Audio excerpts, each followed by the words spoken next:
O Lord, may the words of my mouth and the meditations of our hearts be acceptable unto you, our rock and our Redeemer. Amen. So, with a few little breaks here and there, we have been reading through the second half of the book of Matthew for what feels like a really long time now. And a lot of these texts are really strange and really hard to understand. And I promise, we are almost done.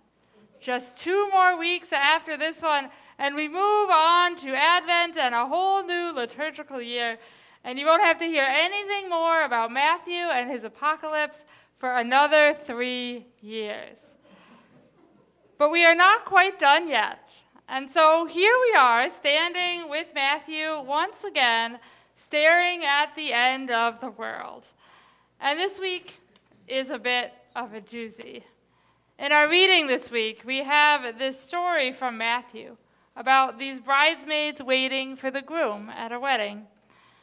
And as we begin, let's just have a little bit of history about how ancient Jewish weddings worked. So, what would usually happen is that all of the guests would gather at the bride's parents' house during the day, and the bride's parents would entertain them.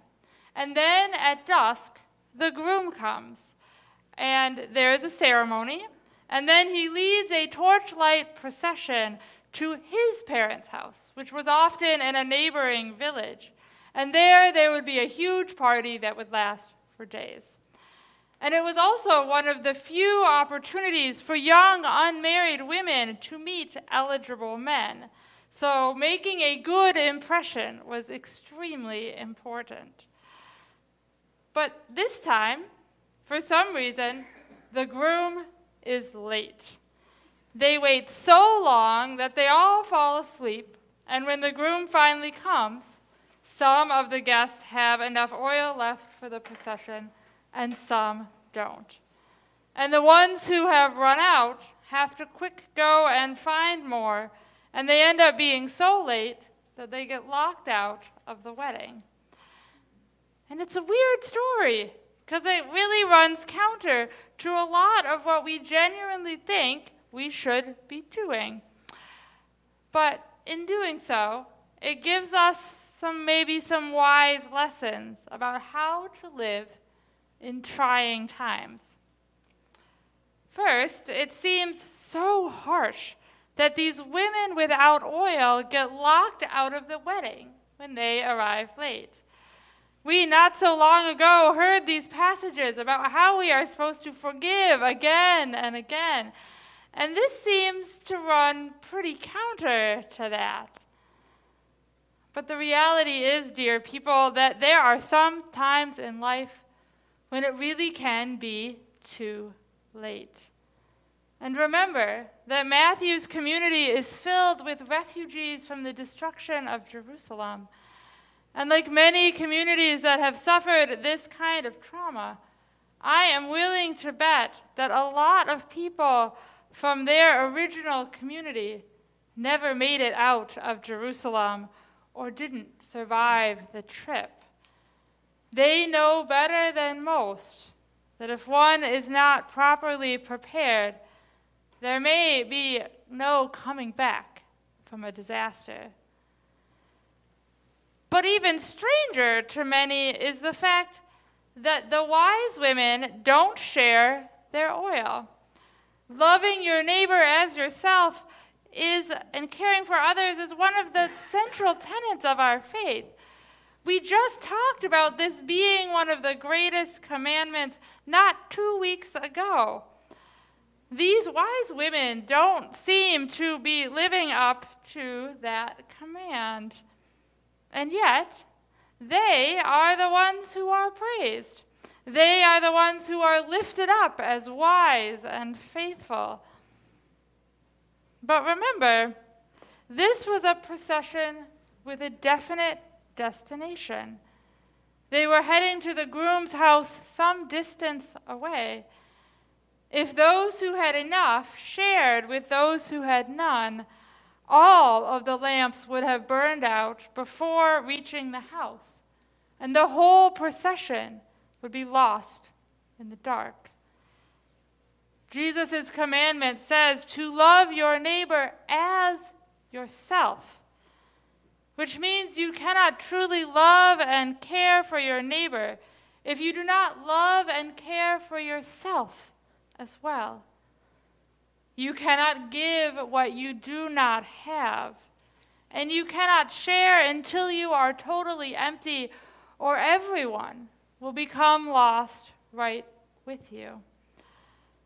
We have to learn to care for ourselves in order to be effective carers for others. And I think it is no mistake that all of the characters in the story, except for the groom who shows up late and causes the problem, are women. Far too often, certain people, especially women in our society, are expected to give more and more, to give until it hurts, to give until there is nothing left, and then somehow to give some more. They are the ones who are asked to give it all in order to care for others, in order to be a team player, in order to fill in the backstop or be the giver of last resort, in order to make sure that nothing and no one else falls through the cracks. But that is not always the best way, or even possible, and it often has very real consequences. But even more, I think that this story points to the reality that there are some things that just cannot be shared, like faith, commitment, spiritual depth, and understanding. You can love someone with all your heart, but there are some things that you cannot give them, some things that they have to build for themselves. We are called to love and support one another, but those spiritual resources cannot be given to others. They must be built up over time in advance. Notice how all the women appear the same at the beginning of this parable. They all have full burning oil lamps to start with. They all tire of waiting and fall asleep. They all wake up and greet the bridegroom. If everything had gone according to plan, no one would have ever known the difference. It is only in adversity that we see the division. The women with enough oil in this parable are called wise. Not nice or popular, not favored or superior, but wise. Because wisdom often comes from experience. It comes from learning and growing, and it often comes from surviving hardships. Maybe the wise women have been here before. Maybe they had run out of oil at some point in the past, and they knew enough to store up some extra. So how do we build our resilience? How do we fill up our flasks of oil so that we might never run out? I think the pandemic has taught us some good lessons in this regard about how to build a literal immune response to dangerous pathogens, but also how to, and how not to, build a community response to danger and destruction. It taught us about the fragility of our social structures and also how to create deep connections and how to reach out and to reach people and build those networks of support in new ways. And in our individual lives too, it taught us the importance of creating deep stores of faith. Deep roots, maybe, if we keep with our rooted in abundance theme. About how important good spiritual practices are to keeping ourselves spiritually healthy in difficult times. about regular Bible study and prayer, worship attendance, and practicing generosity and service to others, and seeking the purpose of the Lord. Because in good times, all of that stuff seems like it's just there and might not always be necessary.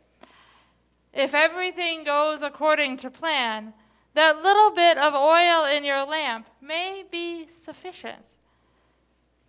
But when it doesn't, when the hard days come, and hard days will always come, you are going to need that extra supply of spiritual depth. And that is when the hard work of preparation pays off. When you have plenty in store to draw upon and you rest deeply in your knowledge of the Lord. And when we have those deep and abundant stores, we then even have enough to share with our neighbors. Amen.